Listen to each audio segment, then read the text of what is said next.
Voa, canarinho, voa, mostra pra esse povo que é judeiro.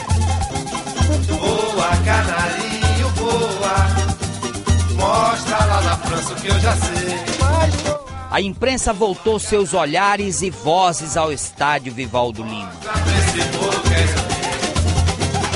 Voa, canarinho, voa, mostra lá na França que eu já sei.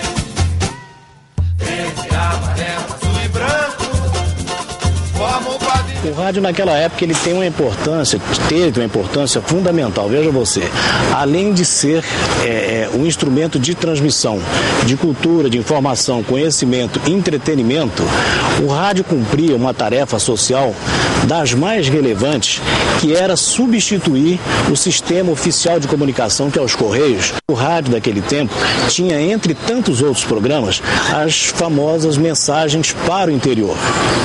Né? Essa era uma função que veio substituir o correio, onde o correio não chegava, aquelas populações isoladas, só tinha informações, a troca de informações entre as pessoas, entre parentes, entre famílias, entre amigos, entre vizinhos, através do rádio. Se falavam ou se ouviam, se conheciam através do rádio. Grisaldo de Albuquerque Godot, ele era jornalista, editor esportivo do O Jornal, da empresa Henrique Ascher Pinto e Diário da Tarde. Na época, Grisaldo Godot, que também foi um dos idealizadores da ACLEA, Associação dos Cronistas e Locutores Esportivos do Amazonas, era, por assim dizer, o papa do futebol amazonense na imprensa. A TV Juricaba, ela fez a tarefa de dividir o estado em duas épocas, antes e depois da televisão. Né? A gente sempre teve um sistema de comunicação, que era o rádio, muito forte, muito bom, de ótima qualidade. Porque cada vez que eu transmito uma partida de futebol, eu volto no tempo. Em 1970, eu tive o privilégio de, ao mesmo tempo, não só entrevistar o Pelé, mas ter ao meu lado Joizinho e Clodoaldo, no programa chamado Aércio dos Esportes, que eu passava para a nossa juventude a trilogia do bom filho, do bom aluno e bom de bola, porque craque na bola, craque na escola.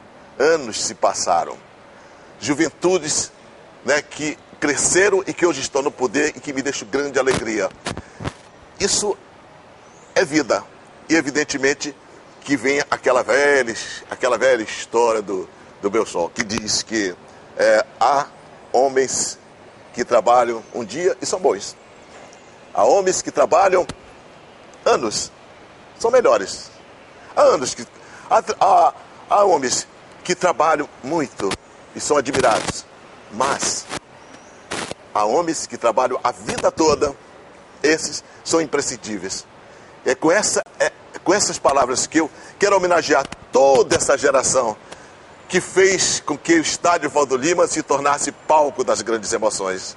Gente, eu não me canso em dizer, nunca, o futebol, essa coisa mágica que toca e mexe no coração da gente, é capaz de levantar as multidões para um grito de gol, ao mesmo tempo baixar a voz na tristeza da derrota, mas no outro dia saindo, comemorando, porque a vida há de continuar. O Vivaldo Lima passou a ser, na verdade, um grande teatro sem plateia, sem público, mas essa ideia e concepção de que o estádio precisa ser renovado, acho extremamente válida, até que se você levar em consideração que o estádio mais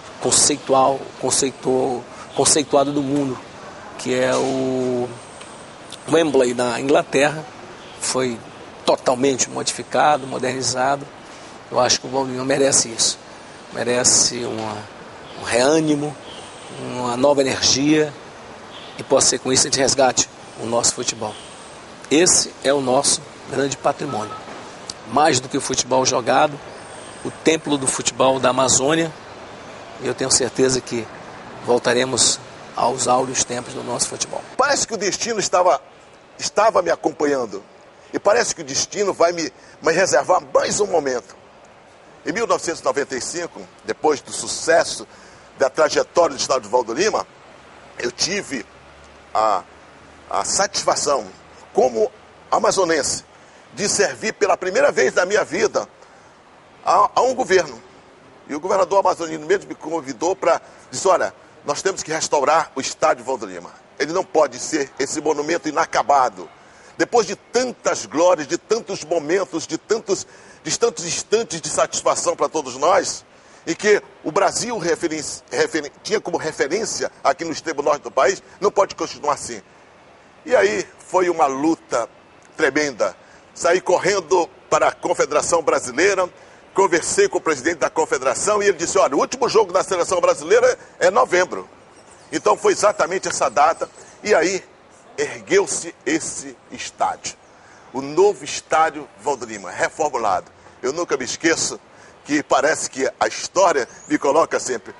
Eu fui aquele que pisou pela primeira vez naquele gramado. Só que aquele gramado tinha a erva nossa. Era diferente deste gramado que nós estamos aí. Eu peguei o primeiro lote que veio de grama, porque essa grama veio lá da Itogás, lá de São Paulo, e vinha de avião, e coloquei aqui no estádio. Esta grama que o Brasil inteiro, praticamente o mundo todo quase usa, porque é onde os jogadores profissionais mais querem, mais exigem, exatamente pela leveza em que favorece os seus movimentos e dá essa plasticidade para que o torcedor possa vibrar de contentamento e às vezes, por que não dizer, chorar de tristeza, porque nesta luta do futebol há sempre o grito da vitória, mas também há o choro da derrota.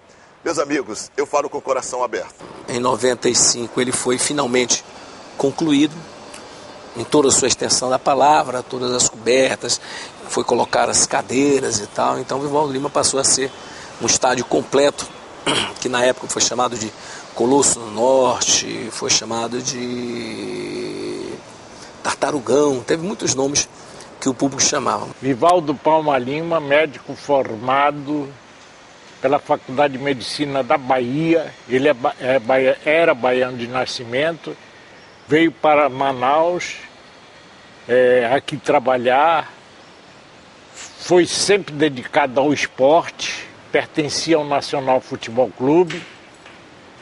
Na década de 30, ele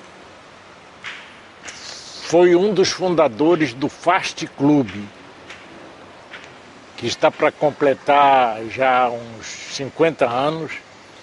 Ele saiu de uma ala dissidente do Nacional, juntamente com vários jogadores, dentre eles Rodolfo Gonçalves, que era o capitão do time do Nacional, e fundaram o Fast Clube.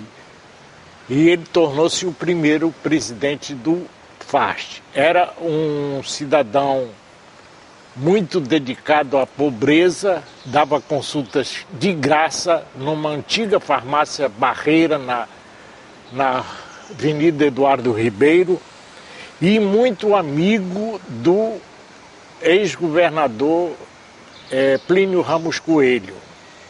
Ele morava na rua Costa Azevedo e era também o presidente do PTB, Partido Trabalhista Brasileiro, do Amazonas.